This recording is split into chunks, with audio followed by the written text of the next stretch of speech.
in the West Indian spots, getting eye tile always around the rosters. The music was the bangers, and I lived on Eastern Parkway. Live out there. So, how could I not adopt a great appreciation? This is BroDiallo, and I'm about to dig in them crates over at OK Player Lounge.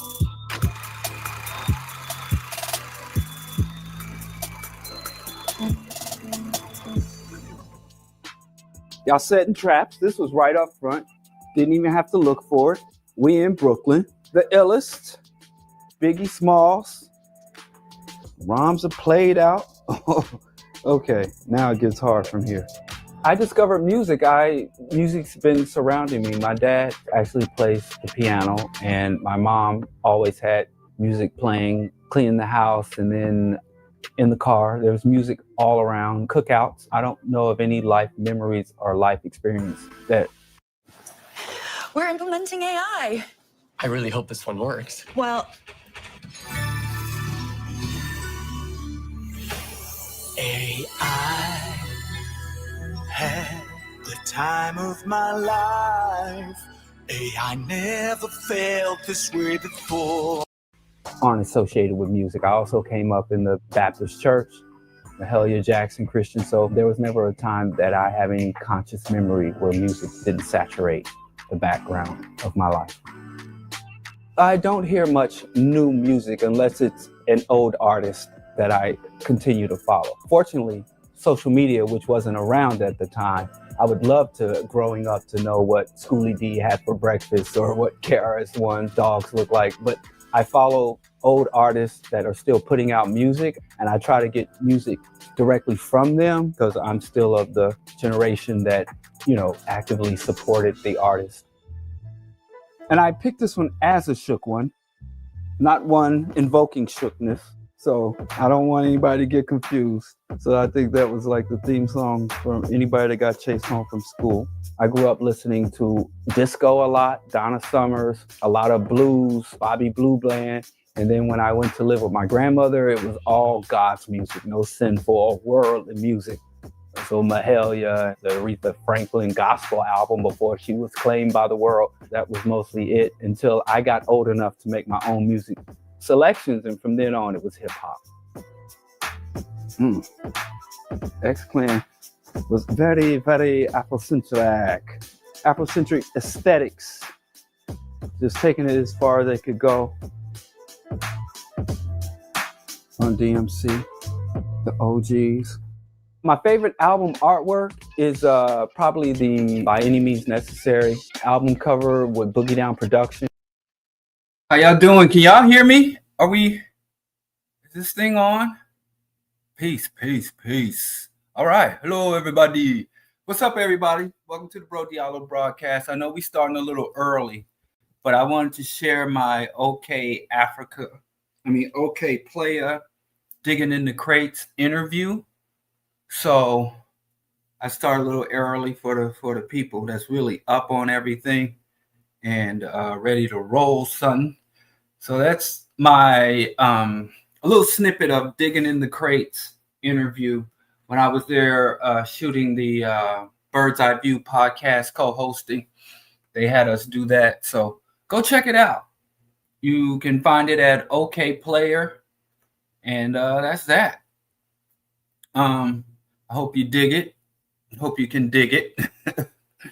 Just a little bit of my music outlook, musical journey, musical experience. Let me tell you something interesting about that. When I first shot that, towards the end, they had asked me about the most impactful albums of my life, I guess. They asked me what albums have been most impactful on my life. And the third album I said was Straight Outta Compton. And I said I didn't want to give Straight Outta Compton a shout out. I wanted to give Straight Outta Compton a shit out. Because even though I despise NWA, I despise the conspiracy, the CIA, anti-African propaganda, cultural and social weaponization of hip hop against the interest of African people, or as Dale Jones called gangster rap, anti-African propaganda, I can't deny how impactful it was.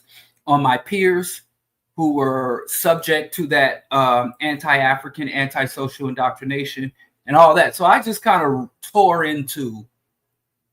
really tore into NWA Ice Cube. And Ice Cube has been a bane. He has been a thorn in the side of all things progressively African, positively African since his emergence on the scene. And I think he gets a pass because, number one, he's successful. And number two, he got a lot of money. And number three, he can rap good, make some bangers. So he gets a pass. But Ice Cube is probably one of the most harmful public figures emerging from my generation, Gen X, the hip hop generation. But anyway, I said all that and they were like, man, I don't know if we can use this.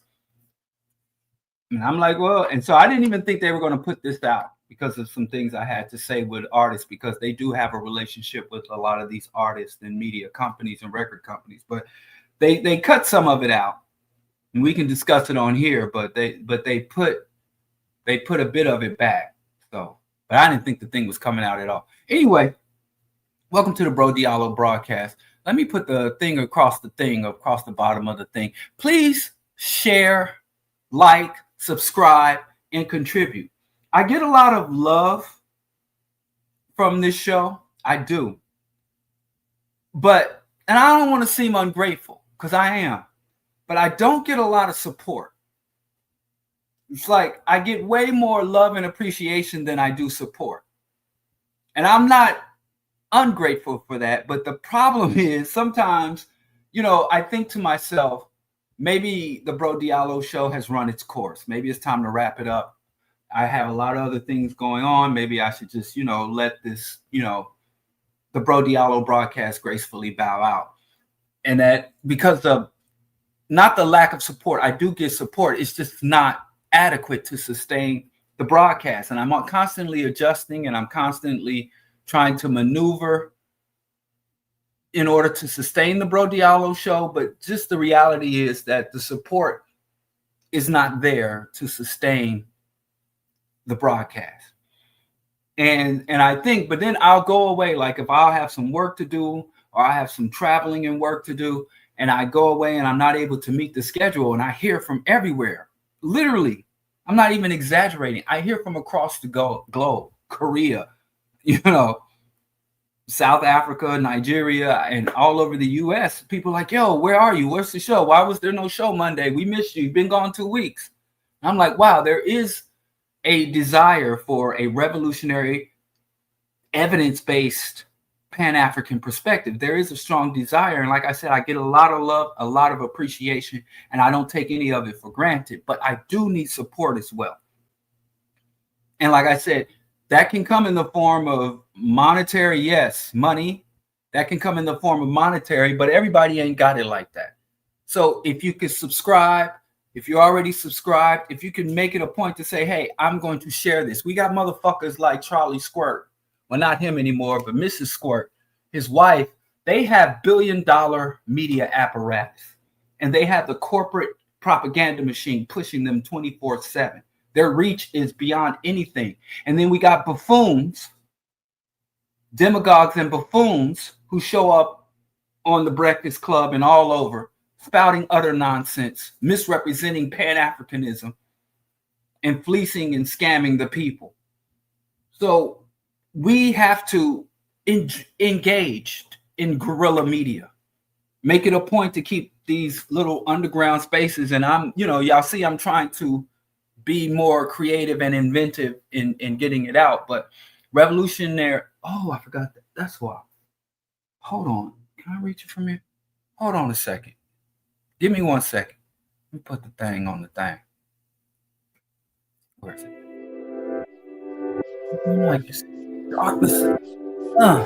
Reach you. There we go. I don't know. I was supposed to be gone from here. I was supposed to be on the other side, move back over to my side, but I didn't get a chance to move everything, unplug everything, but I'm going to be moving.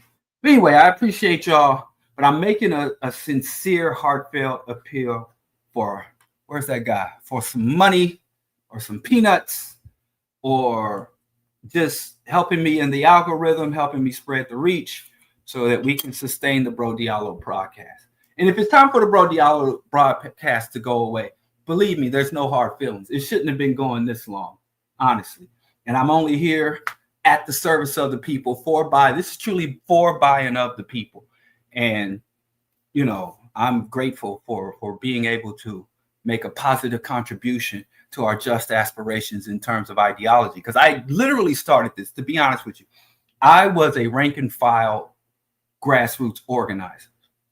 Everywhere I lived, I never wanted to like be up front. I was a grunt, and I was content to be a grunt, because being a grunt is you don't have to be righteous. I didn't have to be like Dr. Fubar. When you're up front and you're public, you know, you have to be like Fubar. He says he's celibate. He's never masturbated. You know, I play video games. I'm a vegan, but I eat junk food, like a lot of vegan cookies and vegan candy and vegan ice cream. And I eat vegan Oreos. They got these new Reese's peanut butter cup Oreo cookies. Man, and I'm going to go get me a box of them. So all that to say, I figure I'd just be a grunt doing the grassroots work, and I don't have to be righteous. But what I saw from when I was working with MBuff in Kansas City, when I was working with Sons of Men, or here with the Black Oppression Opposition Movement, the Bloom Collective, is that we are hurting ideologically. For all of, word? Don't spoil them for me, Quan. I don't want to know if they was good or bad. I'm going to get my Reese's Oreos. They are vegan. You know, and I go shopping. It's embarrassing. I'm a grown-ass man, but I buy a product, and I go put it in the basket. And my wife is constantly reaching in, reading the ingredients like I don't know what the hell I'm doing. Like she needs to, I didn't hand the box to her. I put it in the basket, and she, every time, no matter what, if I put something new in the basket, she reaches in. She don't say nothing to me. She don't even look at me. She just reaches in and starts reading the ingredients. I'm getting tired of that. I'm too alpha to be going through that. But she read it, and she was disappointed. She didn't want them to be vegan. She saw them Reese's. She's like, and she frowned, and then she read the ingredients and just kind of tossed them back in there because she's mad because she don't want to see me happy. She don't want to see me happy. And that's why I'm going to leave that at that. But what's I saying? Let's move on. I decided that we were hurting throughout my struggle. I've been in the movement since I was 14 years old. And I started the movement as a liberal. And one of the first things I did as a community activist is I became what they call a block brother. And the Block Brothers were very popular. We had a lot of support, and we were in the news, and they were writing newspaper articles on us. And we were basically young men, role models who didn't, and this ain't me. I didn't set up the Block Brother program. I just joined it when it was founded by this guy called John Brooks. John Brooks was a football star. I don't know, but we got a little time because I started a little early. But John Brooks was a local football legend. And he played football in high school, and he went off to college and played college football and got hurt. So he didn't go to the NFL, but he decided to come back to Kansas City, Missouri, and help the people. Now he's a reverend. He's Reverend or Minister John Brooks. But back then he hadn't been called by the Lord. He wasn't called up. And he started this thing called the Block Brothers program. And he had all this funding and support from various established groups and white liberals. And he was interviewing us, and he was like, you can't get high, you can't drink, you can't even associate with people in the streets. You can't even have friends, homies, cousins that were in gangs and dealing drugs in and out of jail. So, you know, I had to go in there and lie my ass off. See, is Rip the Crip here tonight? My best friend from childhood. We've been best friends since the 3rd grade. And he was in them streets. And so I walked in and it's like, I don't associate with nobody in the street life. And Rip was waiting outside for me in the car. I lied through my teeth. But anyway, I became a Block Brother, and I was like one of the most prominent Block Brothers. And then I moved into the Stop the Violence Coalition, and I worked with Stop Violence Coalition. And we were working on everything from gang violence, peer counseling, violence intervention, domestic violence, and helping people to come forward. Just all this shit. But so I've been doing this since I was 14. And when I went off to college, I was a part of every little black group, every little protest. I didn't, tasted more tear gas than I care to remember in these little protests, and then getting locked up and they love when you go to a protest, they'll lock you up and charge you with felony and instigation, right? And then when you show up and they give you a bench warrant, they'll load you into this truck, drive you around, throw you out, give you a bench warrant, and then you go to court. And they'll either throw out the case or knock it down to a minor fine for trespassing and shit like that. And so I've been through all that shit. But the one thing I'm like, man, we don't have ideology. I joined the movement. I became active in the early 90s. And ideology was done.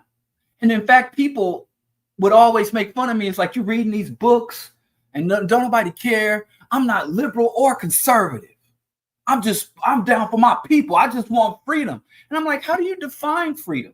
How do you construct freedom? How do you even recognize freedom if you don't have ideology, if you don't have a grasp of history, if you can't really critique the current reality and understand the trajectory of our community as a whole, or societies and structures and institutions? And people were, and I just have to say, going all the way back then, anti-intellectualism was rife in the Black liberation struggle. People wore their refusal. And then you had some people that was like, well, I know Africa. I like that. I only read books by Black folks. I only read Black scholars. And so I'm like, God damn.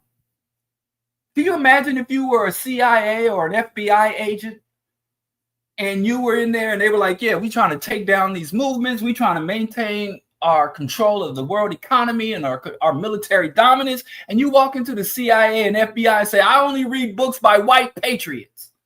I don't care what the communists are thinking. I don't care what the African anti-colonialists are thinking. I don't care about what the Black radicals are thinking. I don't care what the non-alignment liberation theologists and the anarcho-syndicalists or the unionists are thinking. I only read books by patriotic white Americans. They fire you. They'd be like, get the fuck. Like, you don't want to know the movements and machinations of our enemies? You don't care what your enemy and your opposition is thinking? And you don't even care about what we have allies throughout the world. We have traitors. We have spies. We have infiltrators. Amongst the Black community, we have many Black conservatives, Black patriots, Black people who want to be down, Black capitalists. And you don't want to connect or understand what they're doing. So anyway, long story short, I'm like, man, we need a voice. And I'm not saying I'm the voice, but I think I could be a voice. Because a lot of these Black voices, a lot of some of the best Black voices predate the internet. And so what happened is, like, the reparations movement is probably the best example. You have African freedom fighters and organizers who've been working on reparations for decades. They've been to the International Criminal Court and to The Hague. They've been to the UN. They've been to the state capitals across the country. They've been compiling data. They've been identifying sources of wealth directly tied to the enslavement and exploitation of African labor and resources. But they predate the internet.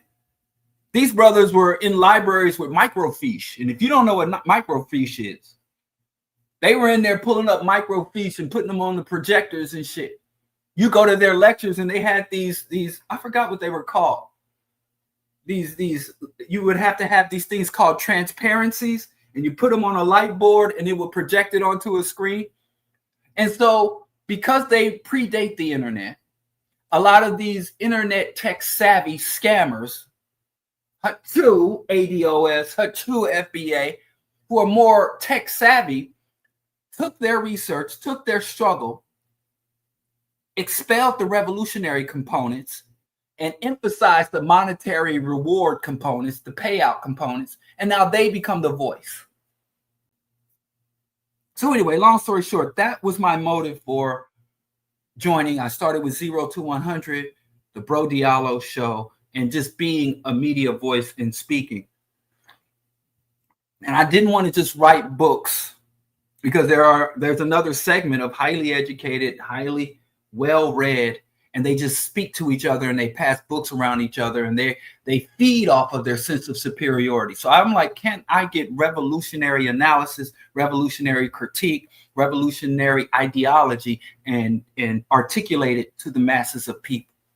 Evidence-based, not we was kings and queens, not cult rhetoric coming out of groups like the Nation, like NOI and its various factions, but sensible, evidence-based. But anyway, that's my motivation, and that was my goal, and has been my goal. I've been at this for like 7 years, a long ass time. Not long, because there's people that's been like, shout out to Bob Law. There's other voices. I ain't saying I'm not the first or the greatest, not the best, not the worst. And occasionally I curse. Yeah, these brothers predate PowerPoint. I kind of came in on the PowerPoint era, but I used to go to lectures at a lot of lectures and discussions. I had the opportunity to go see everybody, Dr. Ben, Professor William Mackey, Marimba Ani, Kwanzaa Kunjufu. I had an opportunity to go see a lot of these greats speak. And they predate the internet. And if you want some of those lectures, they're on cassette, they're on VHS tapes, Dr. Wade B. Noble. Some of them are still with us, Dr. Wade B. Nobles. But a lot of these tech-savvy individuals, before they get exposed as being predators, Brother Polite, they stole from them people. Don't give them credit. Don't mention their names or misrepresent what they say. All that to say, if you appreciate the BroDiallo show, please don't be a passive or inactive listener. May support Winning if you can, and share, like, subscribe, get it out to the people, and all that to say. And like he said, where the guy say, what, money? Just say, yeah, give me some money. Give it to me. Give me. I don't know. Anyway, let's move on. It's funny. They had Charlie Squirt. They had his memorial in Arizona. And you'll notice, if you follow the right wing, if you follow, because Dick Gregory said, study white folks. Study white folks. There's nobody in the echelons, and I say this all the time, but if you go to estate sales in affluent neighborhoods and you look at their libraries, affluent white folks study black folks. Everybody studies us. Everybody studies us. But we don't see fit to study them. And I don't know, maybe y'all don't want to study them because y'all might be seduced. Reading about them white women having you laid up with a snow bunny. Reading about the triumphs of the white man will have you wanting to be honorary Aryan. Maybe that's it. But I digress. I'm going to go back. They had a huge rally, 90,000 racists and Uncle Toms and fascists all came together to memorialize, and it was nothing but a political rally. They are pimping this man. Gosh, as Trump is pimping easy. They pimping this man so hard. This is martyr. I mean, it's just lame to anybody would have any sense, but racists are not known for intelligence. They're known for brutality and consistency. But anyway, as if you follow right-wing gatherings, if you follow like the Baptist Convention, if you follow the RNC, Republican National Convention, if you follow the large conferences put on by like the Heritage Foundation and these other either evangelical, Christian, Mormon, right-wing, ultra-conservative groups, everywhere they go in large gatherings, the first thing that happens is that region experiences an explosion in transgender and homosexual content, online content being searched, being downloaded, being consumed in that region. When they went to Arizona, these 90,000 Christian ultra-conservatives, right-wing populists, in that small pocket of Arizona, the Grindr app, which is basically a gay Tinder or a gay hookup app, it crashed because it was receiving so much intense traffic. Same thing happened in the Republican National Convention. There are also sex workers, transgender gay sex workers who travel. Yeah, I guess I'm gonna probably have to merch this. I'm gonna have to show y'all better than that. Because I was just telling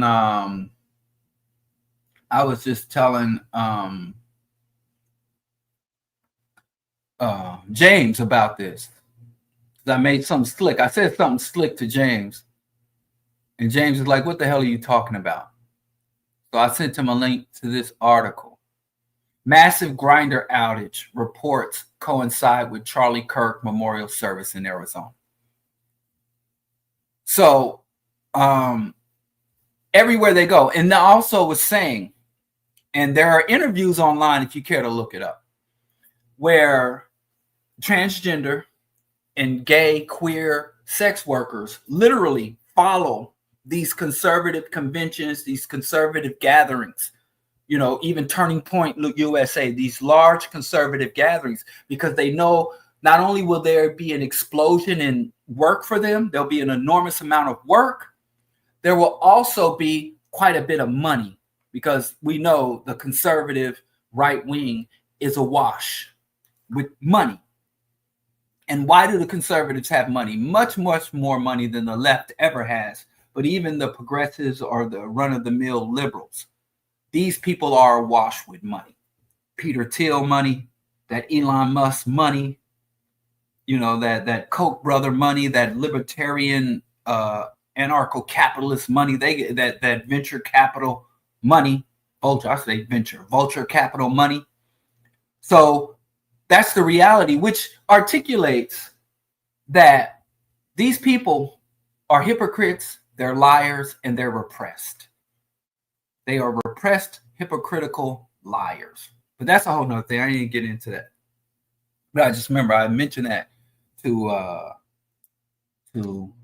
James. And I think what it says about them is we greatly misunderstand racist. We greatly misunderstand racist. I remember when Trump was first running for president, and people were like, yeah, he's a racist. I've always known Trump was a racist. Since the 80s, Trump was a racist. He looks like, he smells like a racist. And people are like, how can Trump be a racist when he's friends with all these black people? And they would literally post pictures of Trump with Mike Tyson. I would see people posting pictures of Trump standing cheek to cheek with Mike Tyson, and Trump standing cheek to cheek with Rampage Jackson, and Trump standing cheek to cheek with all these black entertainers and fighters. They even show him with Muhammad Ali. And like, how can he be racist when he's standing here cheek to cheek? And I'm like, do y'all forget that the racist would have black mammies suckle black babies? I mean, white babies at their breast. I mean, but that's so we've been under racism the longest, but we thoroughly misunderstand that. I tell you that racism is not about proximity. It's about power, meaning that racists don't care about how close they are with people they deem inferior. They care about how low. So Candace Owens, as long as she's willing to lick the boot of white racists, they will tolerate her. The moment she asserts herself, not even assert herself as a black woman or even as a woman, but assert herself as a human being, she's out that day.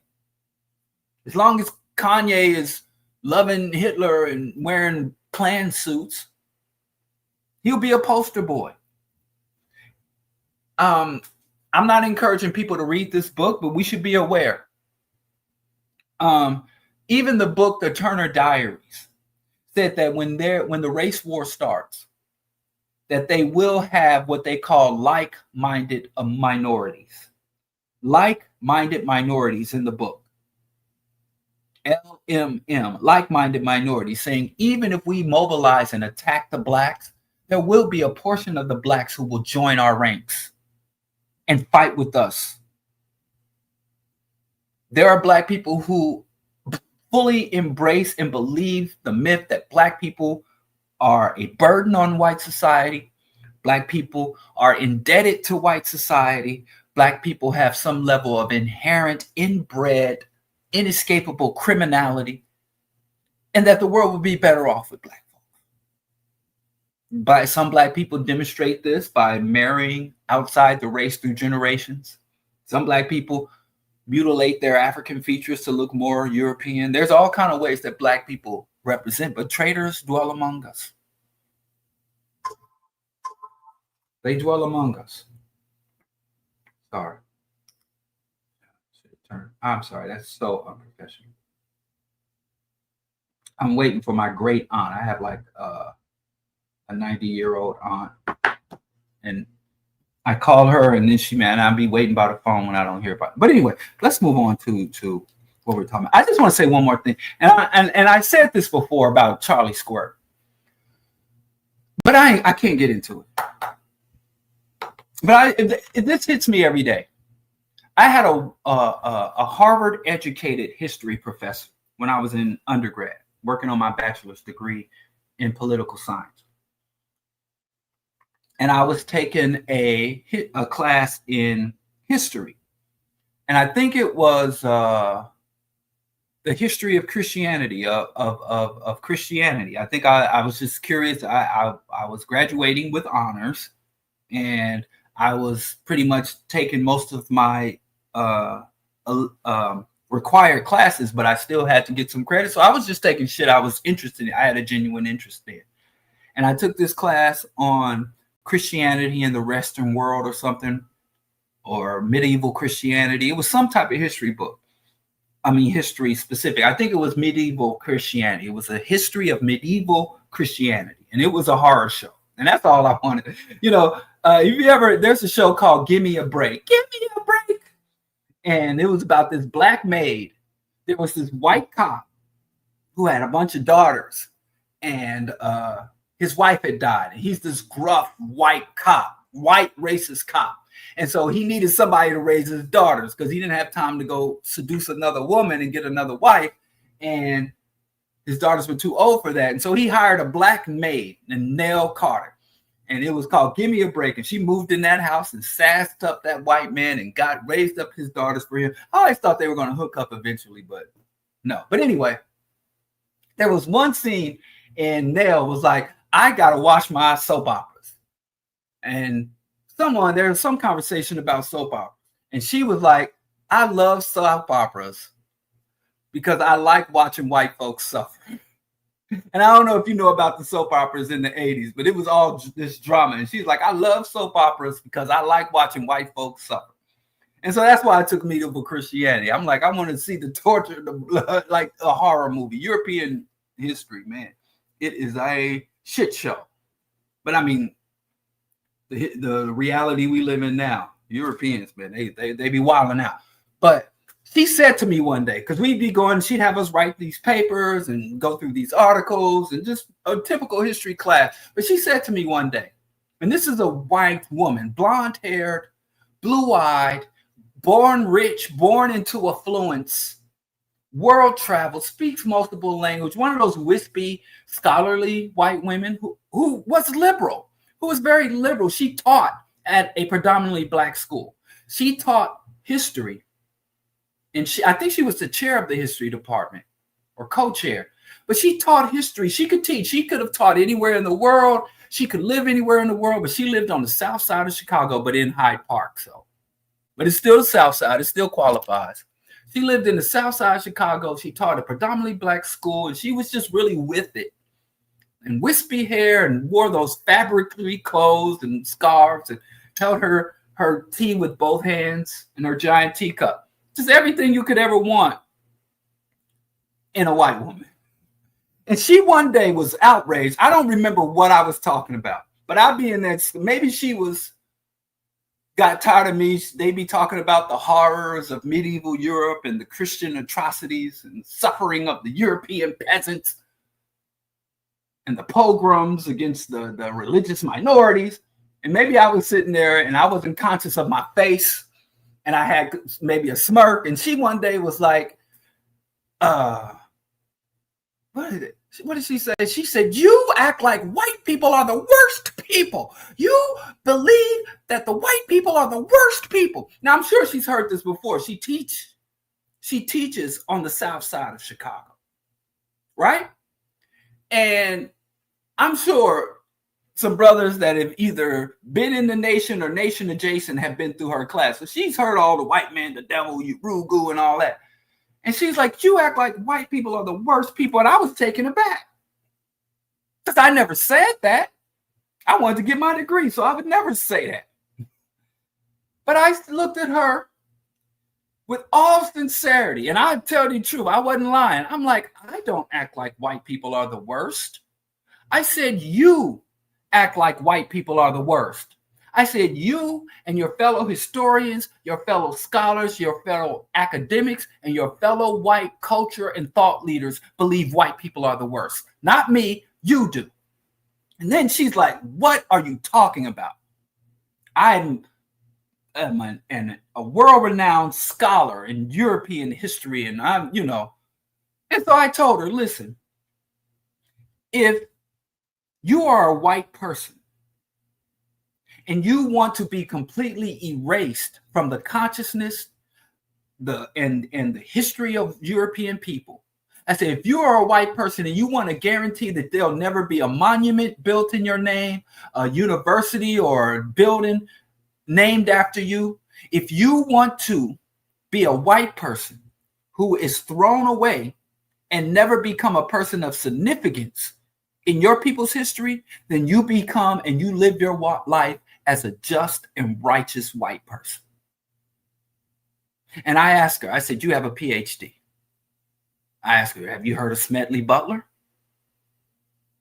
She said, no. Who's Smedley Butler? I said, you heard of Rosa Luxemburg? I just started asking about all these white radicals. And she was relatively unfamiliar with these white radicals. I said, every single white person since I was a child, let's say I was born in Missouri. Let's say I wasn't born in Missouri. Let's say I was born, I don't know, where do black folks have it good in this country? Where y'all, Atlanta? Where did that Wakanda? Let's say I was a black child born in America, but I wasn't born in Kansas City, Missouri, one of the most virulently backwards racist places in this country. Let's say I was born in Wakanda, Atlanta, to two loving, non-drug addicted, hardworking, affluent parents. And I lived a damn good life. And all around me, I see goodness and righteousness and blackness. And then I stumble upon white history and the white monuments and the white shit, right?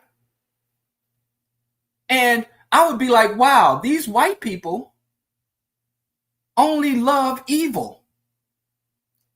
Because every white person on their money, the white people that their holidays, Washington, DC, everything that Jackson, everything. And back then, the Confederate monuments were still up. They're going back up. And I'm like, all these white people, and they have all these good Eugene Debs, Michael Parenti, Noam Chomsky. They got all these good white people who don't get any praise, any status. Like all my life, I see white boys wearing Charles Manson t-shirts. All my life, everywhere you go. How often do you see a Karl Marx t-shirt? How often do you see a Karl Marx t-shirt? There were regiments of white soldiers that were fighting in colonial wars, and they decided to throw down their weapons and join with the indigenous people. These people get erased from history. But Norman Schwarzkopf, international war criminal and genocider, Stormin' Norman is going to have military barracks named after him. He might have a goddamn aircraft carrier named after him. So if I was a young white person, or if I'm this happy middle class black youth, like what? It's like white people only remember and honor their most evil people. And then y'all try to force us to say that these evil people are good. Y'all think this Charlie Squirt shit is brand new? Y'all think that shit's brand new? What's that motherfucker in the British Bulldog? Winston Churchill. Winston Churchill was a genocider. He was one of the most pro-genocide he was a journalist in colonial India under British colonialism. And he was mad at the British crown because he was like, we're not killing these people hard and fast enough. Unfortunately, the genocide bug followed him on. And in Kansas City, Missouri right now, there's a monument to Winston Churchill. William Lloyd Garrison. Have you ever seen a white kid with a William Lloyd Garrison tattoo? You ever seen a white boy with a John Brown tattoo, a John Brown t-shirt? Weather Underground. Forget it. What about the Weather Underground? These white kids, when they go rebellious, I want to be rebel. I want to be counterculture. They either Johnny Rotten, some racist, right-wing, neo-Nazi punk rockers. And white kids don't get to learn about heroes. They learn about villains. All the young white people in all these young white schools, all they ever feed young white kids is more villain. You know? Oh, and then they change the vocabulary. They don't call them invaders. They call them settlers. So you as a white historian, why don't you go gather up all of the revolutionary, the communists, the abolitionists, you know, even their greatest, Martin Luther. Remember Martin Luther, who brought religious freedom. He was an anti-Semite. He was a royalist, and he hated peasants. He was a monster. Mother Teresa was a monster. Mother Teresa is responsible for the death because she thought there was divinity in suffering. And there were so many opportunities to truly help people that she rejected. Mother Teresa was a monster. I promise you. You name a person who is venerated in Western culture, and I'll tell you that is a demon. And you tell me a historical figure who is demonized by Western culture or ignored by Western culture, and I'm telling you, Jean-Paul Sartre.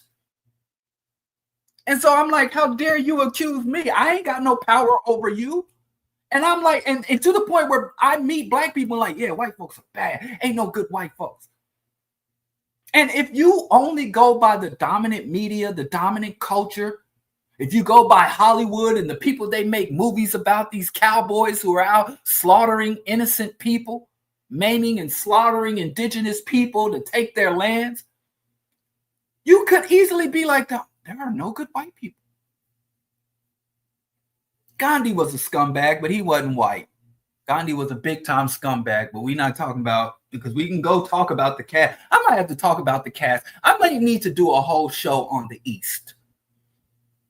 I'm sick of black people talking about Buddhism and karma and reincarnation, all these Eastern mysticisms and these Eastern practices that are racist, that are regressive, that are sexist, that are imperialist. The East. And I love X-Clan, but I don't agree when they say to the East, my brother, to the East, my brother. I might do a whole show on the racism, the Aryanism, the anti-Africanism of the East. Yes, Gandhi wanted to be white, but he didn't quite make it. But I digress. All I said was, and so this Charlie Kirk thing would not surprise you. George Washington, when he became president of the United States, was the richest man in the country. George Washington was Elon Musk. He was a horrific, horrendous man. And they telling us about cherry cheese and that he couldn't lie.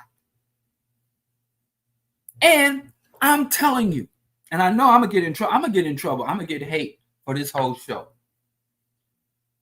There were good white people, white revolutionaries, white freedom fighters, white abolitionists, white anti-imperialists, white anti-colonialists, white anti-capitalists, white people who fought against the tyranny, white and Jewish anti-Zionists, white anti-theocrats who fought against theocratic overreach, radical white feminists. Radical feminists, not these girl boss feminists, not these Hillary Clinton, what's that? I can't even remember her name. Rest in peace. Another person they're going to tell us a hero. Janet Reno. Ugh. Mass murderer, mass torturer. Janet Reno. There are good white people.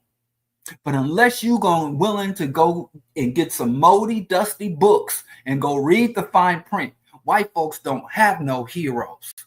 That doesn't mean that there's no good white people. They just, because, and here's the problem with that. White folks says, listen, in order to have conquest, in order to have global white hegemony,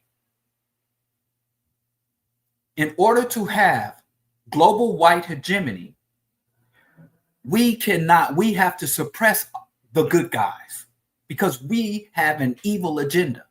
So we have to venerate the evil people and force the world to call them good. I remember when I was getting my political science degree, and I had a whole class. I had a Nigerian professor who was very well studied, very brilliant man. And he was an admirer of Woodrow Wilson.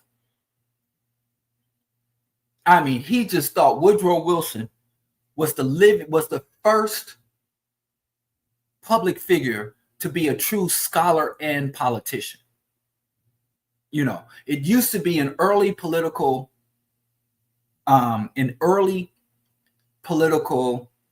arena of the U.S.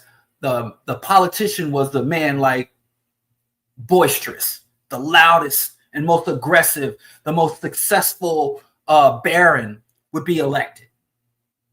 Your intellect and your scholarship was not necessarily like early politicians did not tout their credentials. It's like now. It's just like it is now. George Bush is a New Englander and he had to pretend to be a cowboy. So for a long time, Republican candidates especially would have to pretend to be down home everymen in order to get is he a guy I'd like to have a beer with? Because people didn't pay attention to policies and platforms. They only followed personality. And so Woodrow Wilson broke that mold because he was a gentleman, a scholar, and a politician. And he brought his scholarship to the forefront and said that a politician shouldn't be someone who can give the most rousing speech, someone who can command the floor, command attention. A politician should be a man of letters. We should be governed by scholars and artists, deep thinkers, man of big affairs. Now you see how that's gone again. So it comes and goes. Because but anyway, Woodrow Wilson was the most racist president since Andrew Jackson. And yet he's a political hero. So anyway, all that to say is, if you have even a surface understanding of European culture, European agendas, European interest, European ideology, you will understand that this Charlie Kirk shit is necessary for them. It's necessary for them. They have no true heroes.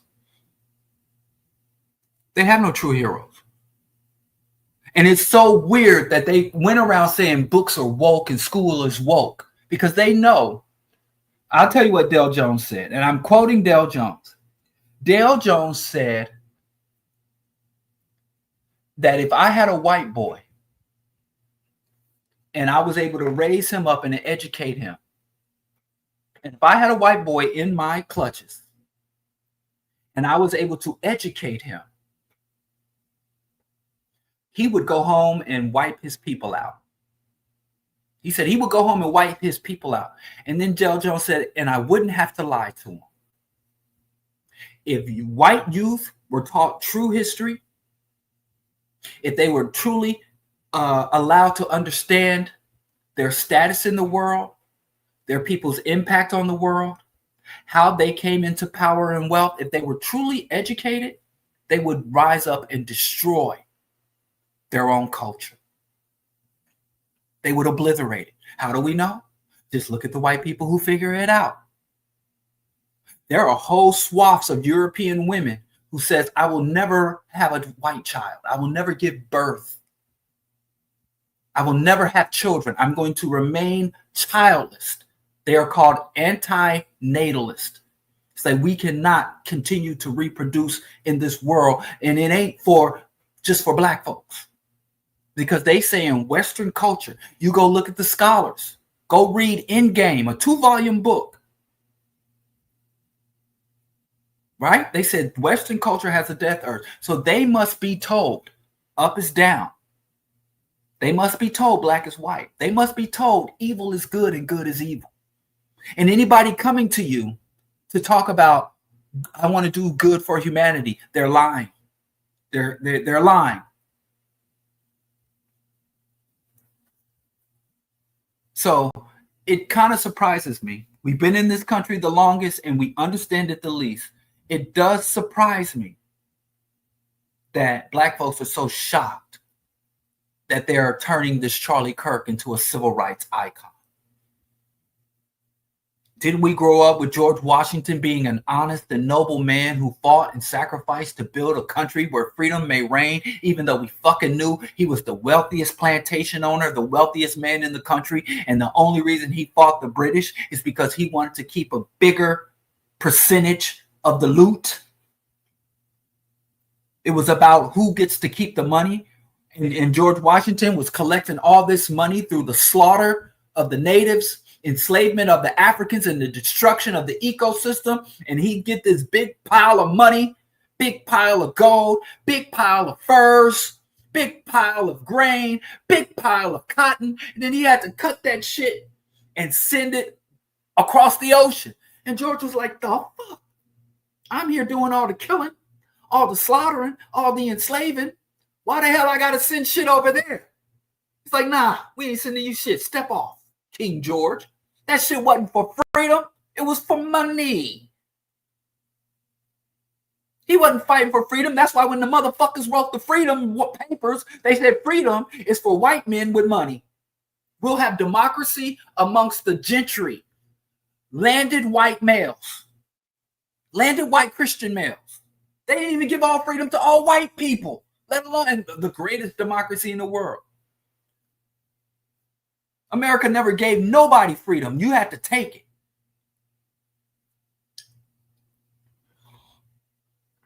And that's why the fascists, even today, we got to make sure that people don't know history. They don't understand.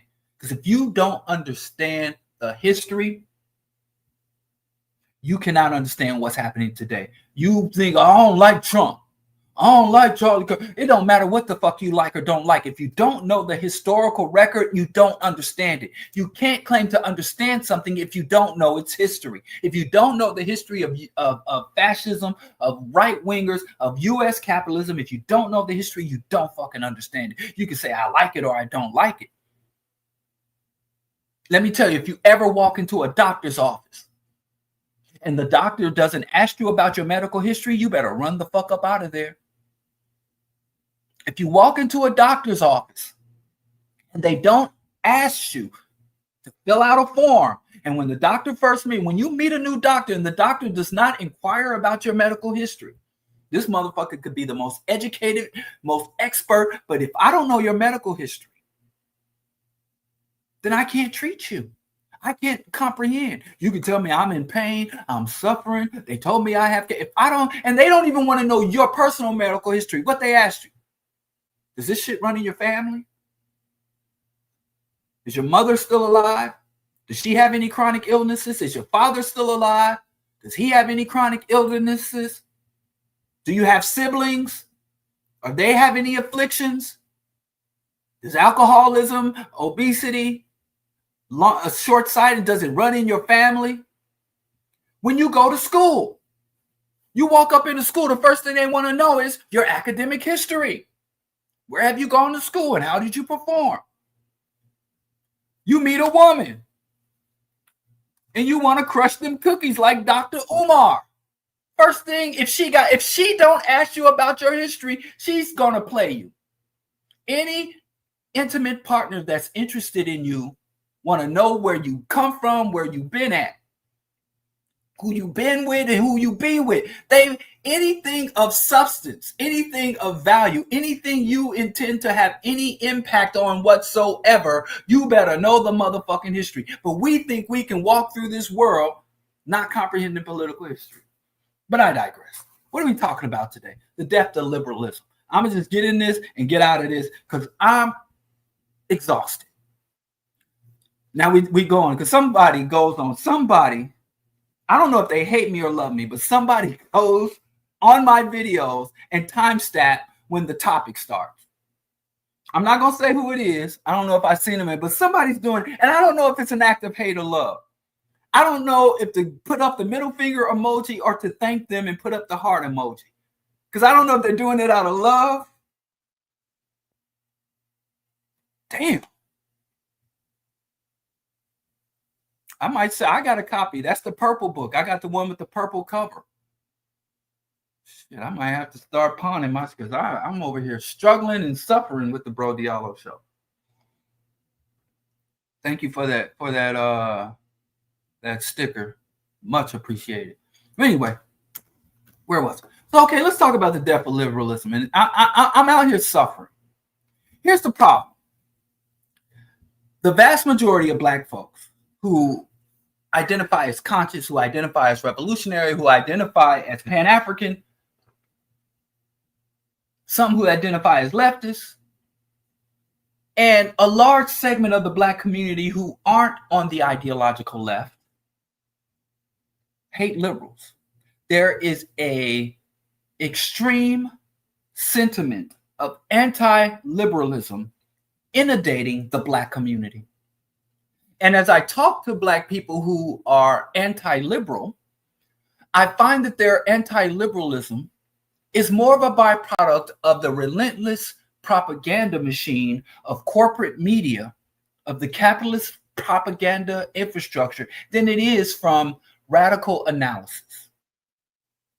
I find that now that we are under a fully exposed, a fully fascist regime, Trump is a bona fide fascist.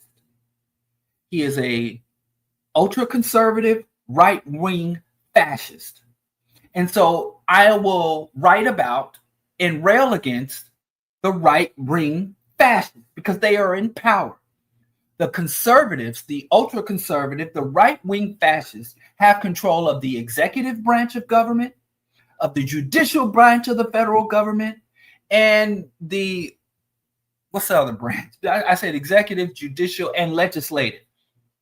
The right-wing conservatives are in power.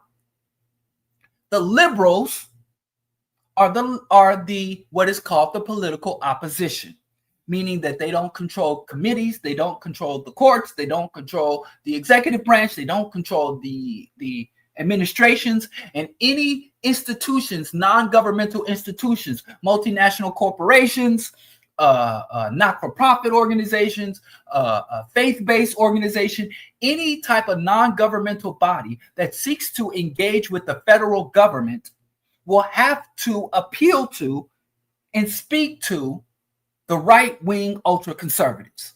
And many of them are, from Target to Disney to even Planned Parenthood, has to lobby the right wing because they are in power.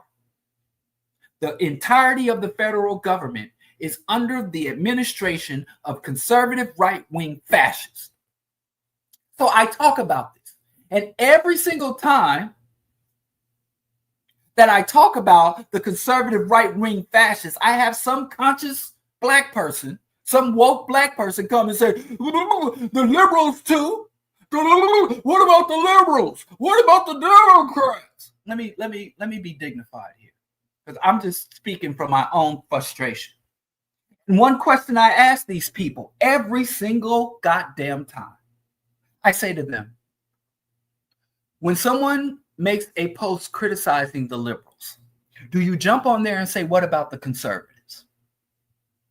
Or the conservatives too? Do you jump on there and say the conservatives are no better? When someone talks some bullshit about the Democratic plantation and denounces the Democratic plantation, do you jump on there and say, what about the Republicans?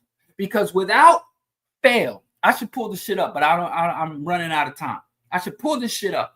Every time I talk about the fascists, every time I talk about the Republicans who control all three branches of government, every time I talk about their administration, their corruption, their policies, their international war crimes, somebody inevitably comes and wants to tell me about the liberals and the Democrats. You cannot have a conversation about Republicans without a Black person coming to tell you about the Democrats. And it's funny because through the 8 years of the Obama administration, I was calling out his overreaches, his corruption, his international war crimes. I was denouncing the Obama administration for all of its failure to act and its inappropriate and illegal action. I was calling out Obama left and right. And I would get a lot of people coming to defend Obama. Oh, Obama, he's the first black. Obama, Baba. I would get a lot of people coming to defend Obama. But one thing I never fucking heard. One thing I never heard was anybody come to me when I say Obama's an international war criminal. Obama just carried out the summary execution of a U.S. citizen without trial. Obama is illegally trafficking weapons to Honduran right-wing governments. Obama is working clandestine to overthrow the Bolivarian Revolution. Obama is illegally blockading Venezuela and Cuba. Whenever Obama and his crimes in North Africa, Obama supporting Kagame and his atrocities in the Congo, every time I would call out Obama, and I did it, I was on, go back to the BroDiallo archives and see if I ever cut slack on the Obama and his criminal administration. Not once did anybody come to me and be like, what about the Republicans? What about the conservatives? Whenever I say these goddamn liberals, they would either say, yes, absolutely, brother, right on, brother, or they'd be like, well, Obama this and Obama that. They would defend Obama. But I was able to condemn, criticize neoliberalism and the pseudo-liberal administration under the Democrats without having to explain to people that, well, this is a Democratic administration and the Republicans are in the opposition. Therefore, let's talk about who's in power and who's calling the shots. Black people have a reflexive hostility towards liberalism, and it's hurting us. It's hurting us. I sometimes ask Black people, define liberalism. Define what a liberal is. Now, I'm not anti-liberal. Here's my problem with liberalism. Liberalism has two major problems. Number one, it's not revolutionary.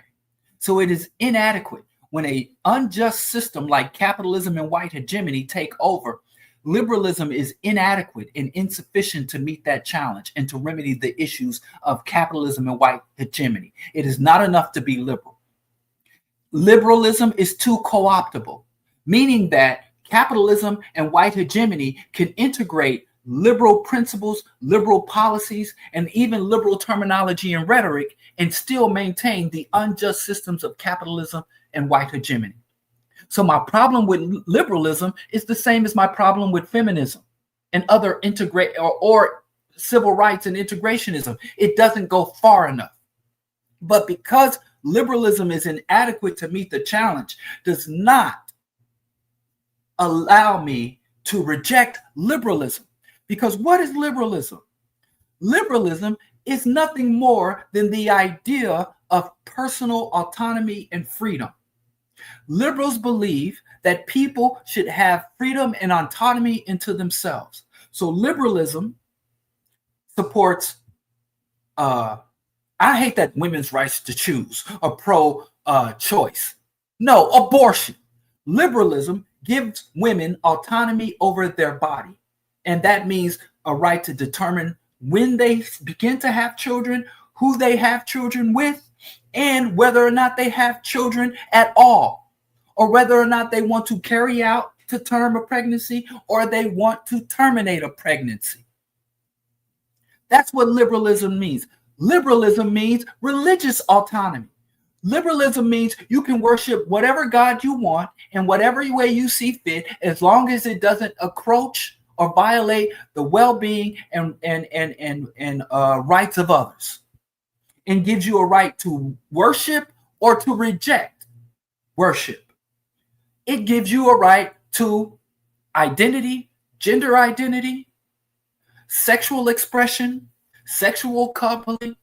Do what you like. That is the concept of liberalism.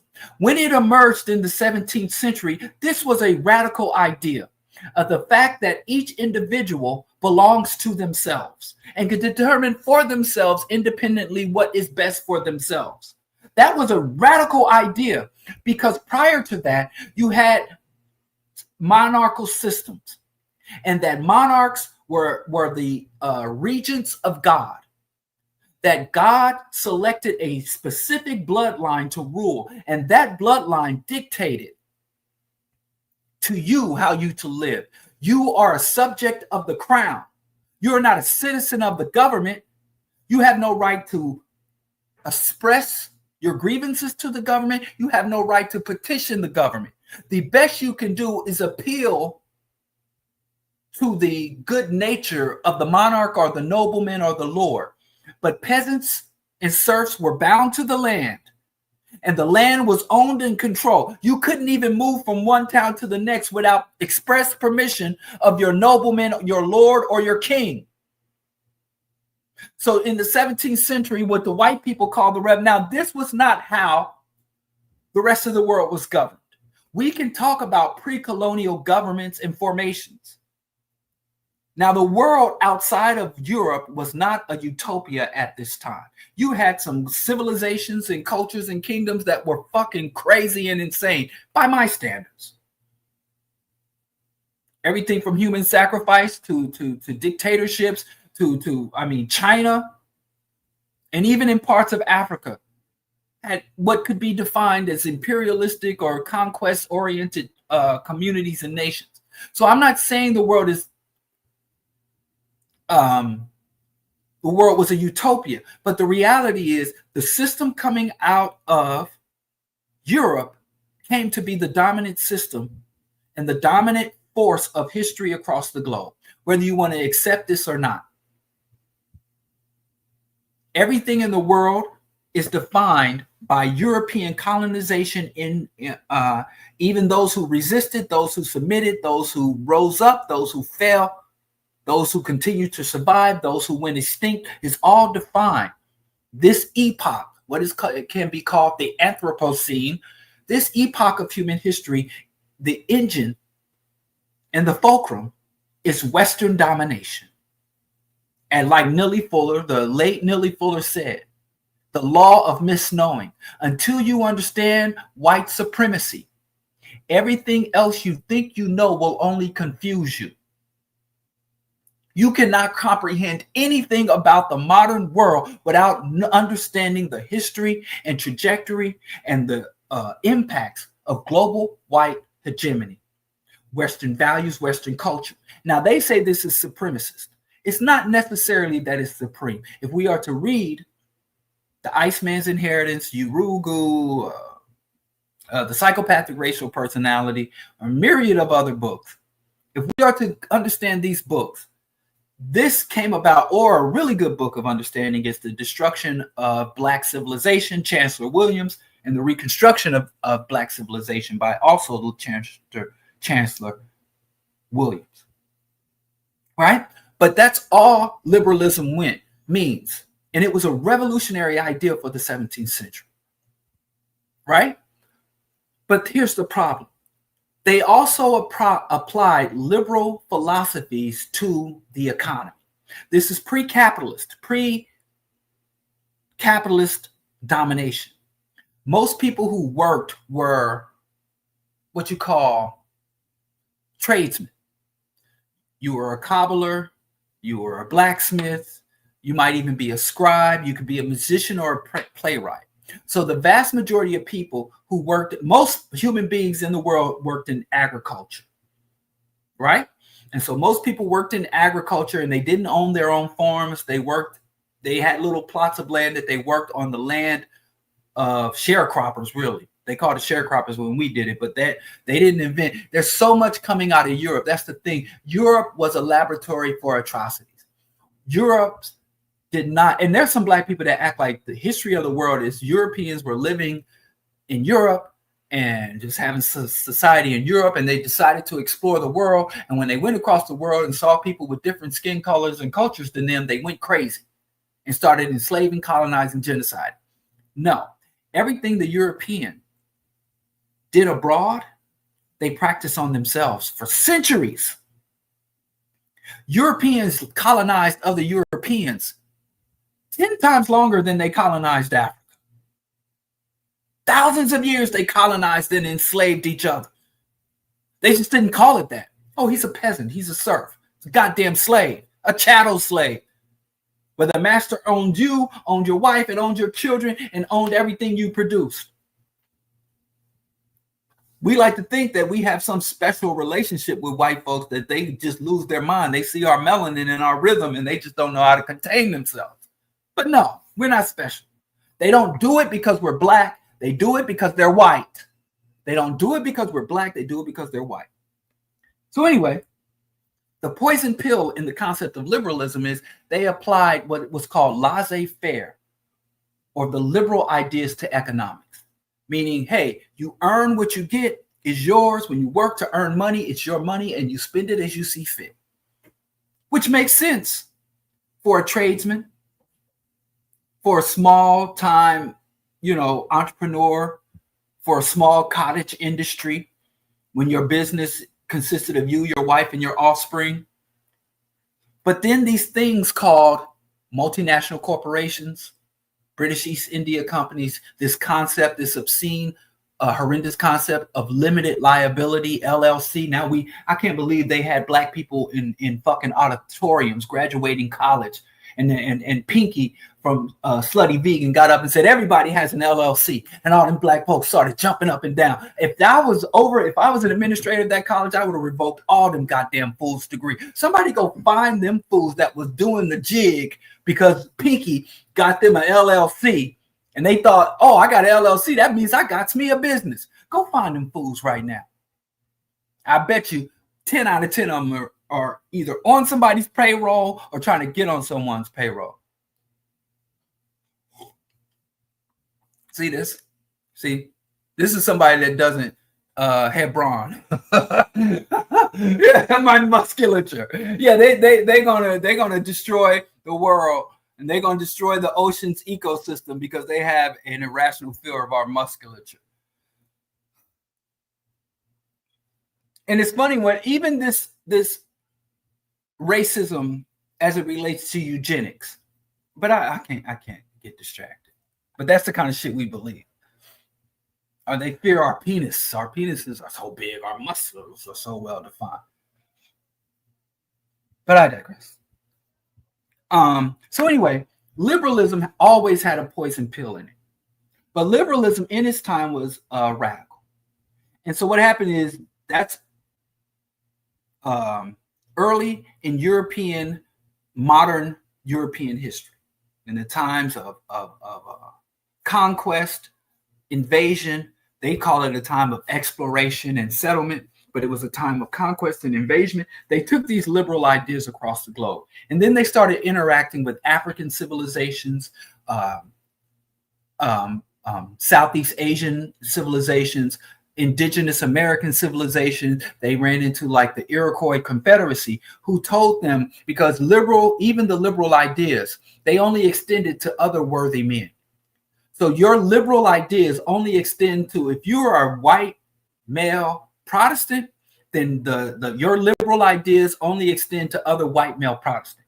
So if he's a white male Catholic or a white male Jew, or even if he was a white male Protestant, but he was a Roma gypsy, or one of the Roma people, or if he's a white male Protestant and you're French and he's a Spaniard or a Portuguese. So they had a lot of trouble adopting these new ideas. The very concept, like communism, which was a revolutionary concept in Europe, is basically states that people should work together, they should cooperate, they should share, and the things they produced should belong to them.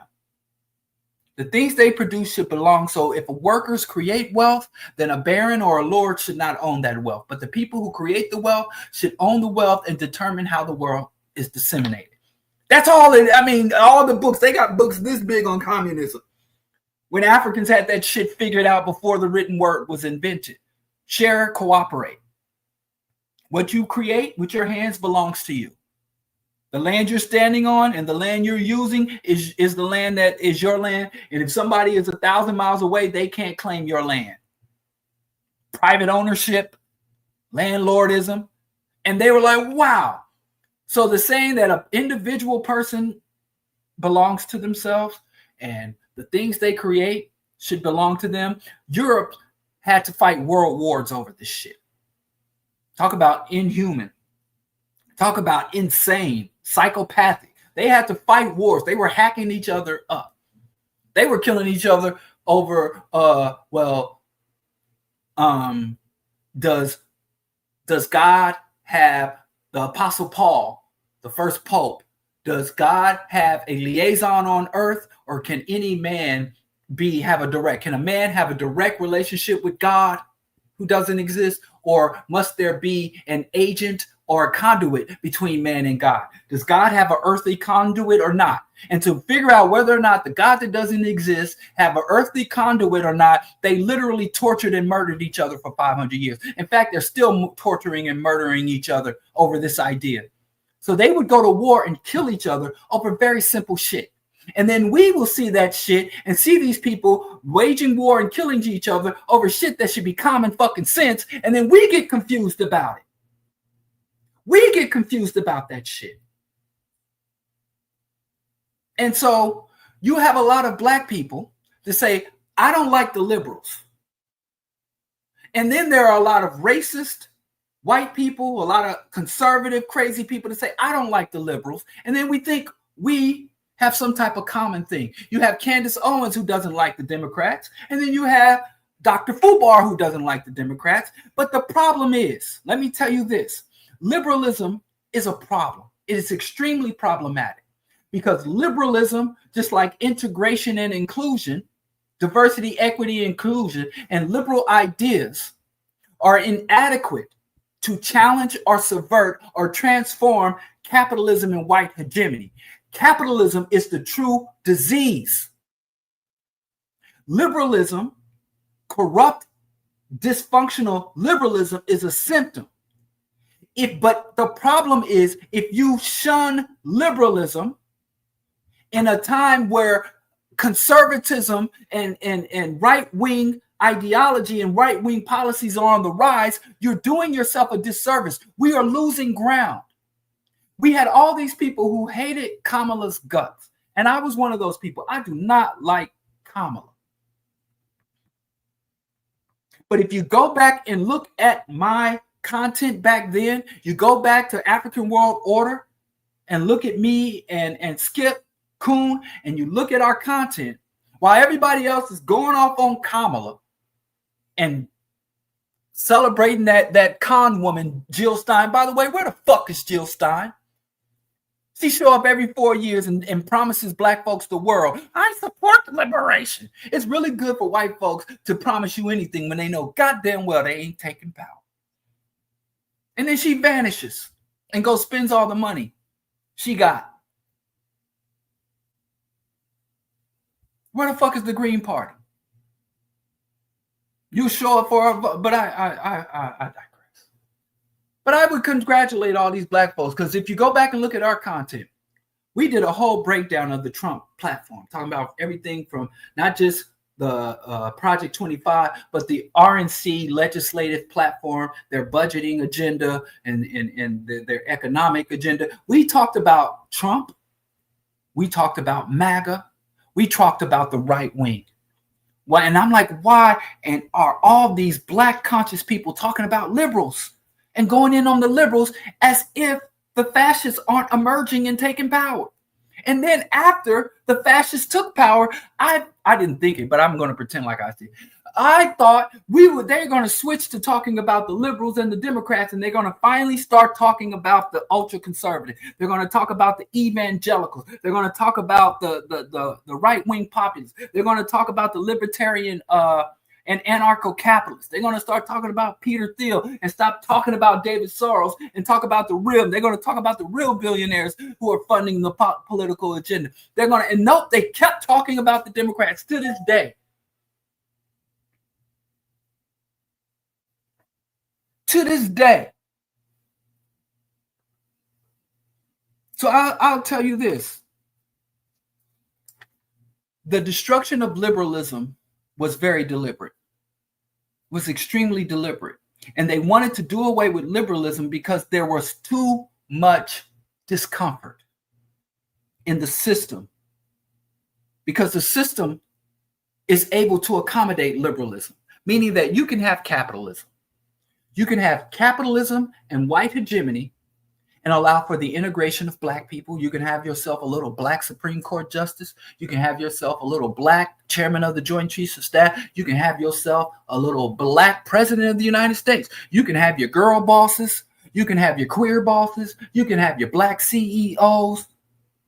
You can have slutty vegan sign a contract with a venture capitalist firm and open up slutty vegans all over and show up at a school and buy a bunch of idiots LLCs and fool them to think they're part of the free enterprise, free market capitalist system. You can paint police cars with the rainbow flag, right? You can even bring in immigrants from all over the world and have them integrated and have those brilliant people from Africa, from India and other parts of Asia, and have brilliant people from and brain drain the rest of the world and have those people come here and work in the tech industry, designing technology that will be used against their home country for the further ongoing repression and exploitation and neo-colonialism. You can have all this liberalism in the palm of white hegemony and capitalism. But the problem is, if you target liberalism, if you say these goddamn liberals, I ain't with these liberals, I don't like these liberals, I'm against these liberals, but you don't fucking talk about capitalism, you don't talk about white hegemony, then what you do is you feed into the legitimacy, or you create space for the emergence of right-wing, ultra, and conservatism. And so what happens is that the people will come and say, hey, you know, the liberals didn't do anything for you. Obama was not a liberal. Obama's policies were not liberal. Obama's governance Obama was not a political or economic liberal. Obama was a social liberal. And he only became a social liberal when he decided to run for president. Prior to running for president, he was against gay marriage. Go look it up. Obama was a conservative. He was a Democrat. He was part of the conservative wing of the Democratic Party. He was part of the DLC. You had this faction in the DNC, the Democratic National Convention, called the DLC. And the DLC were the ones who wanted to court funding, who wanted to bring funding from the Democratic Party on par. It used to be that the major funding for the Democratic Party was labor unions and trial lawyers, because the trial lawyers loved the Democratic Party because the Democratic Party would create regulations. And based on those regulations of the Democratic Party, these trial lawyers and their organizations would generate a lot of revenue and business because they would go after these corporations that violated. So if you are a multinational corporations, the Democrats come into office and create emission controls. So you can only emit so much mercury, so much toxin, so much carbon monoxide. And then you find a company that violated that. You know, you can only have so many carcinogens in children's infused into children's pajamas, or they ban fire retardants. And so these trial lawyers would run around with these democratic regulations, the nanny state, and sue these companies.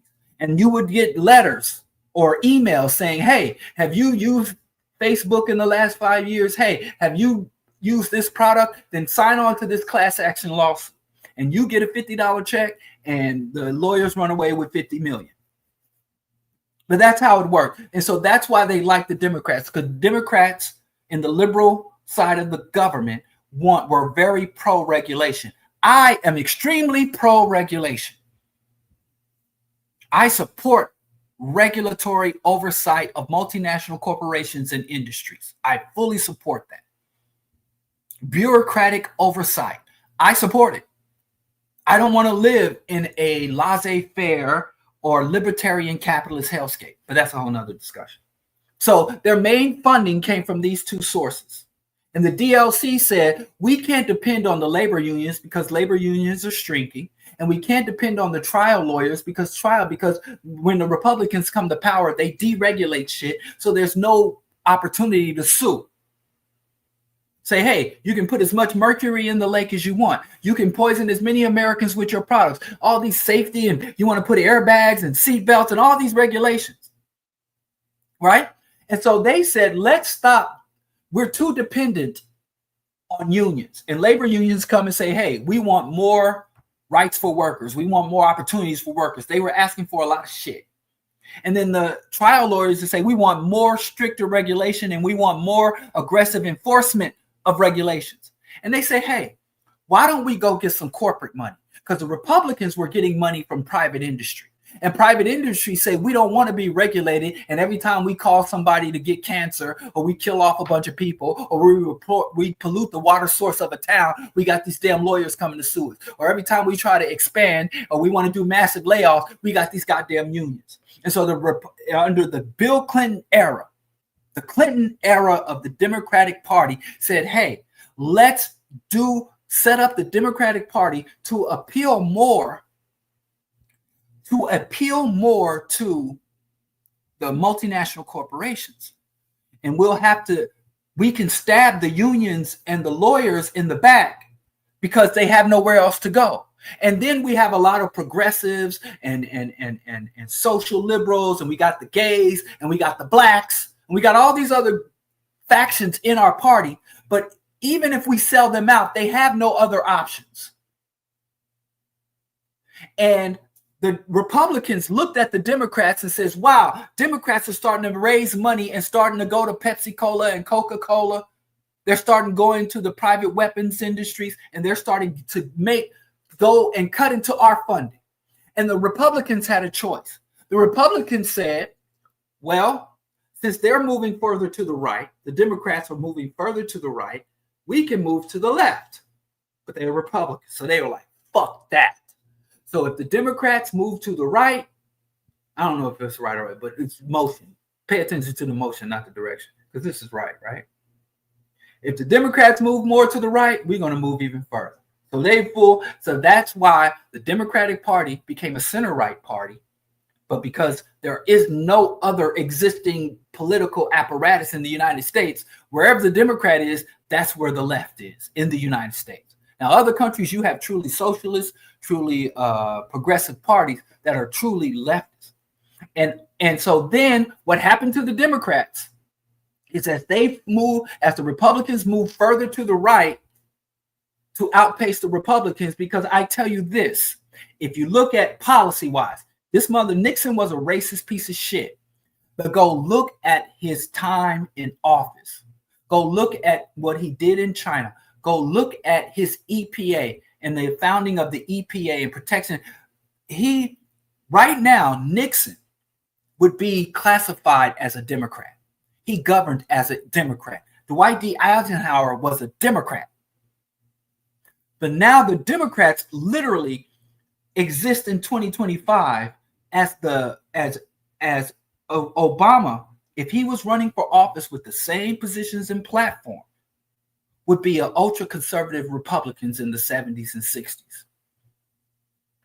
And so when that happened, inside the Democratic Party, you had factions and fractures. Because it's right.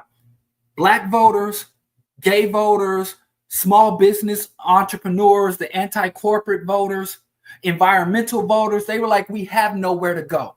And because we have no other options, because we can't go Republicans, because the Republicans are moving further to the right and more aggressively. As the Democrats lean right, the Republicans are falling right.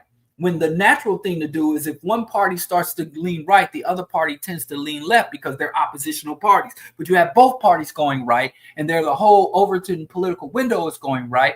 And so there became factions and fractures in the Democratic Party. And if you ever look at U.S. politics and you look and be like, man, the Republicans are so self-assured. The Republicans are so forceful. The Republicans are so relentless. But the Democrats seem so flaky. They seem so wishy-washy. And you think it's because they're liberals. Because they're liberal, they're flaky. Because they're liberal, they're wishy-washy. They don't come with force. The Republicans get up and say what they mean and mean what they say, while the Democrats are always trying to hedge. But the reality is, remember, there is no Trump. There is no unifying figure because of this right motion of the Democrats and the internal fractures. Because you do have true liberals still in the party. You do have true progressives still in the party, but you have right-wingers in the party. You have conservatives in the party. You have corporatists in the party. And so many people become discontent and disillusioned, and they don't want to have this internal fight, because now you have two fights. You have to fight within the Democratic Party to wrest control away from the corporate or the pro-corporate right-wing Democrats, and to empower the liberals and progressives in the party. And you have to fight half of the Democrats, and you have to fight all of the Republicans, which it looks like a losing battle. But the Democratic branding is still liberal, even though Democratic governance is center-right and Republican governance is ultra-right. And we look at all that and we just say there's no difference between the party. And if you are listening to me right now, if you're listening to me right now, and you can say with your chest, there's no difference between the Democrats and Republicans.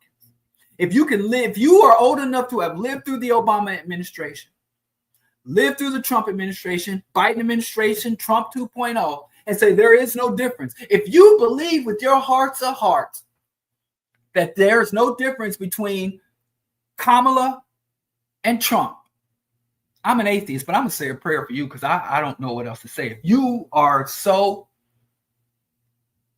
unawares to say there ain't no difference, that's what people used to say.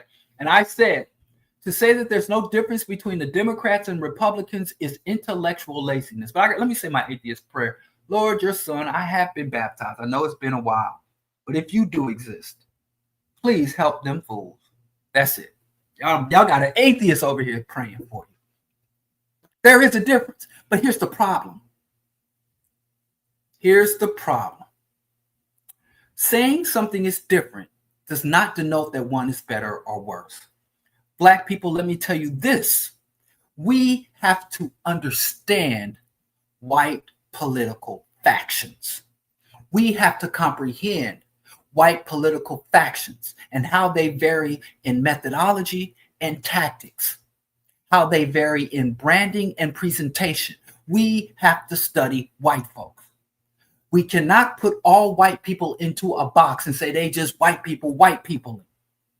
Even amongst capitalists, between the industrial capitalists, the old tech capitalists, the oil and coal oligarchs, and the new tech capitalists, between the Christian conservative right wing and the libertarian right wing, between Zionist and fascist and neo-Nazi, we have to understand this, because we cannot successfully counter these groups and comprehend the complexity. Now, I'm telling you, they know about the complexity amongst the African resistance.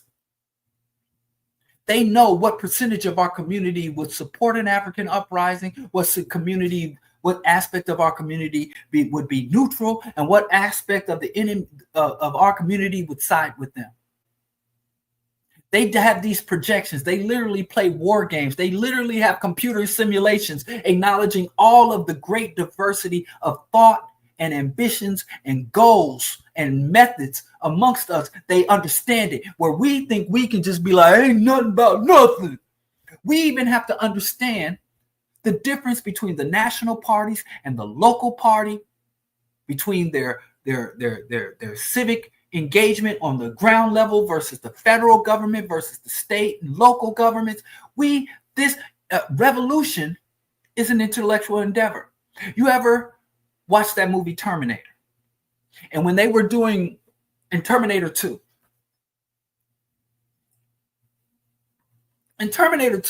they were talking to the T-1000, or was it the T-900? People catch me on every little mistake I make. Let me see. T1000. I don't know which. Oh, no. So it was the T900.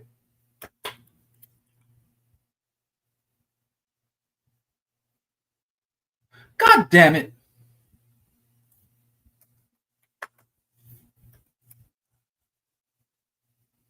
Which it was. Oh, T800? Really? That's it? God damn it. I didn't know Arnold Schwarzenegger was just T800. Okay. Thank you. Thank you, God. Let me give you credit. You found it before I could. So they were talking to the T800. And the T800 was like, I have intricate understanding of human anatomy and physiology. There was some injury and he was helping mend somebody's wound.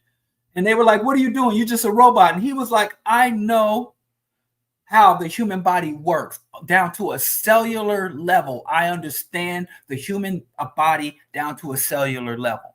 And the T800 also was able to read and interpret human expressions, like the tone in your voice, whether you have stress in your voice, your oxygen levels. Remember when they called the boy's mom and the T1000 was pretending to be the boy's mother.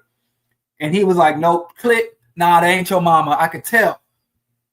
Because and the woman said to him, that hardcore woman, I'm sorry, Connor, she said to him, you understand us down to the cellular levels because it makes you more capable of killing us, of manipulating us, of challenging us. They study. We get very upset. We're justified. We get so upset because all across Western Europe, France, Germany, the UK, Spain and Portugal, the Vatican probably has a bigger collection than the UK of these African artifacts. And they don't have all this African shit in Europe just because it's pretty to look at. They would study the stitch. They will find African mummies and do DNA analysis of their poop. And this is to feed the information that every single university in this country has a working relationship with the Pentagon. I tell black folks this all the time. The Pentagon, the largest war machine in human history, has more classrooms than gun ranges.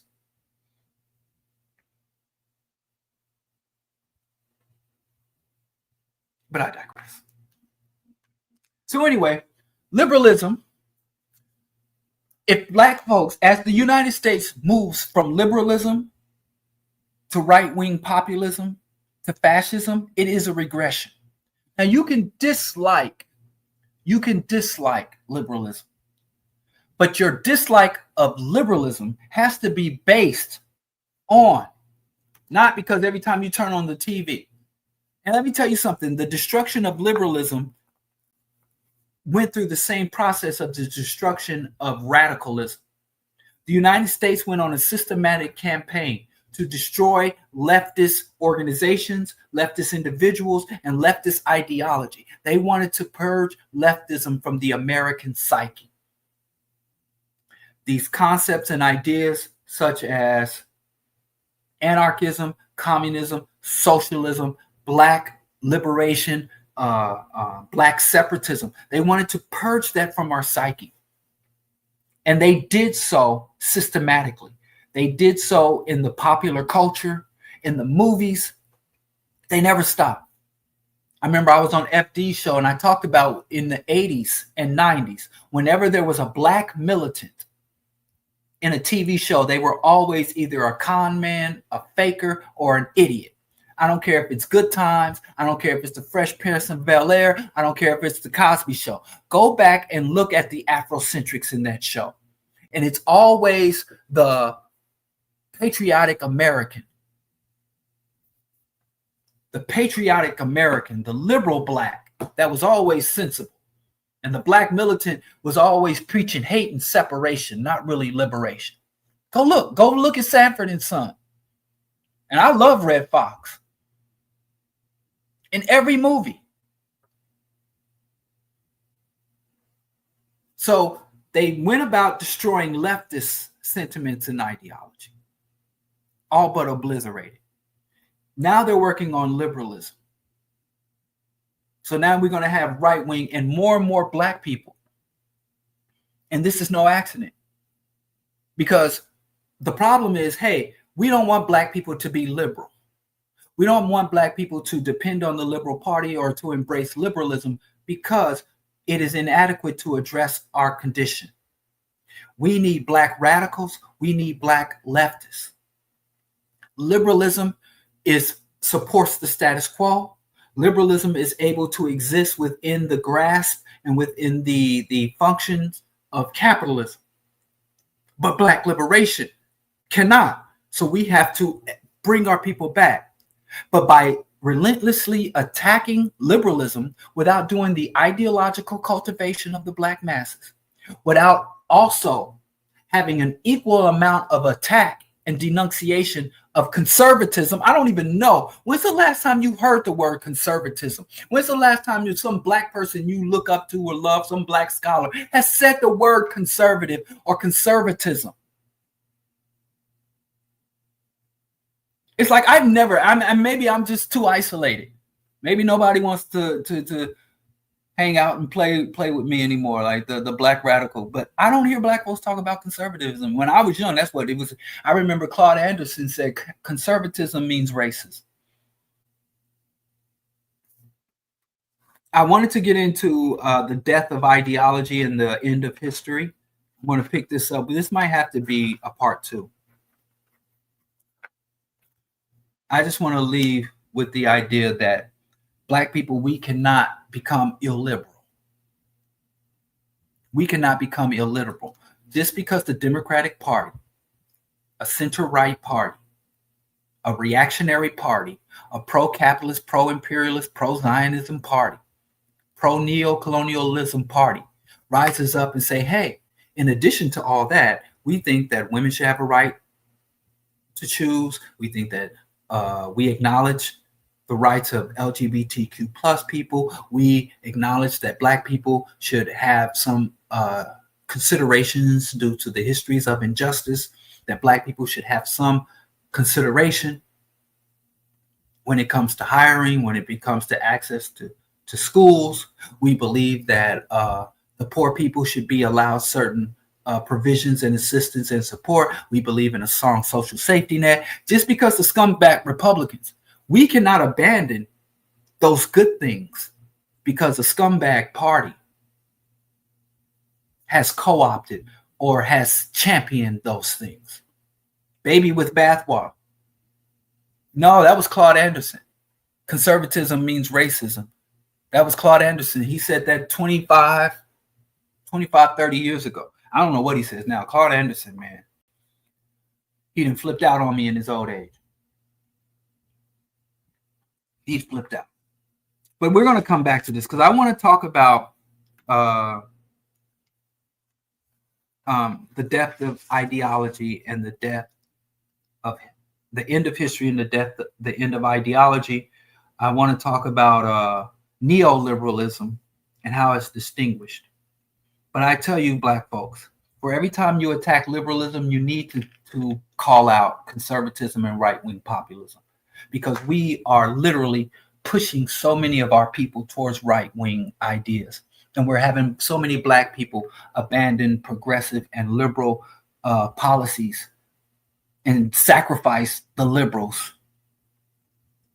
policies in the name of denunciation of the Democratic Party. And I also want to talk about political strategy.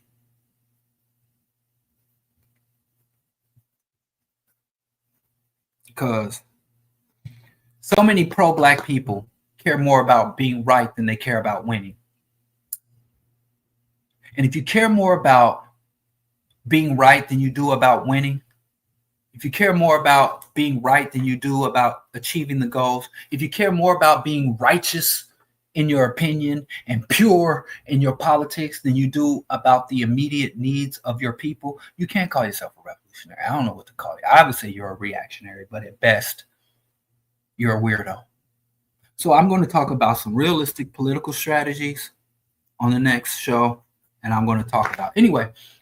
I appreciate y'all. If you got to check out, go to OK Africa. Check out the Bird's Eye View podcast. Shout out to OK Africa. What am I doing? Shout out to OK Africa, but go check out the Bird's Eye View podcast. I'm co-hosting that with Sheung Kuti, the good brother. It was a wonderful experience, a wonderful opportunity, and we're going to keep. Oh, and I also didn't even get to this. I want to talk about how specifically talk about Tom Wolfe. This is something we should know about radical chic, about how the after COINTELPRO, the parts of COINTELPRO, Felicia Bernstein and Tom Wolfe, about how the Black Panther Party were trying to basically and this other thing, it's anti-Black to infantilize Black folks, because, and even Malcolm X, I also got to talk about Malcolm X and his fallacious assertions about liberals and conservatives, the liberal fox and the conservative wolf, and what we don't understand about Malcolm X and taking Malcolm X out of context. There's so much to talk about on this issue. There's so much to cover. But I guess this was kind of an intro because I got a lot more to talk about. But I did want to shout out OK Africa and the Bird's Eye View podcast. Go check out OK Africa and the Bird's Eye View podcast, because if you want to see more, you got to give us the support. Our newest episode is how to identify a Pan-African scammer. Where is that? And we did this little skit. I'll share a little skit with y'all. I thought it was funny. Oh, where is it? What is that? Don't scam at all compared to the global game. I mean, Benny Madoff alone. Yeah, You know, all 67 Nigerian scammers billion. combined I don't think don't if approach. they combine, I mean, Nigerian scammers have at least 50 years, 100 years of scamming to do. 67 billion, bro. I don't think Nigeria's budget in a year has ever crossed maybe $40-50 billion.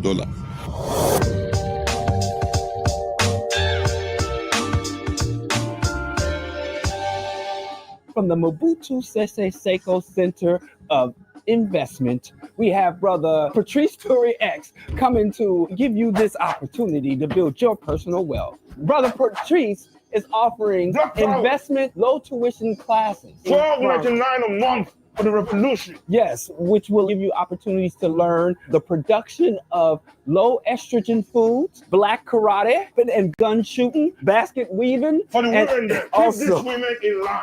I'm going to put those little boys in line. all right, so thank you. Black boys. Leave the boys alone. Hello, everybody. Anyway, Welcome to another wonderful. Go check that out. We had fun with it. And my favorite place in the world is Brooklyn, New York City, where they paint murals of Biggie. So I got to spend a week in New York shooting the show. It was wonderful. Shout out to the OK Africa team. And see, I get Kofi. He does all the editing. So you see all that fancy shit happening on screen. That's Kofi. That's a dude. And the art and the style is Jefferson. So shout out to Jefferson. Bianca doing logistics. Travis, I don't know what all Travis did was he just kept me high. He was just plying me with vegan Kit Kats. Every day I come into the studio, he just would have and so he kept me high. And so I was just didn't complain. I didn't know what was happening because he was plying me with vegan Kit Kats, my one weakness. So anyway, it was a great experience. So go check that out. OK Africa, OK Player, OK Africa, and support. Of course, Skip and I are supposed to call it. But Skip and I are coming back with Rational Radicals this week, and check for tomorrow on the African World Order page, check for Cosmic Cowrie, which will be the newest show on the African World order pay. So it's a lot going on, but ain't a damn thing happening. Please, thank you for your support. Please continue to support. Like I said, I'm here at the pleasure of the people. As long as the support is here, I'll be here. Thank you for everybody that made a contribution. It really helps because we're kind of bleeding over here at the BroDiallo show. So I'm just making an appeal for some money, donations, gifts, donations, donate. I think the magic is saying things 3 times. Donation, going across the screen just now. You can see ways you can support. And I appreciate y'all. And I'll see y'all next Monday night with the BroDiallo broadcast. And we're going to continue to talk about the end and send in your questions. Hopefully we'll just get through the thing. And then y'all can come tell me about how I'm wrong and how I'm a secret Democrat or how I'm a secret liberal. Peace.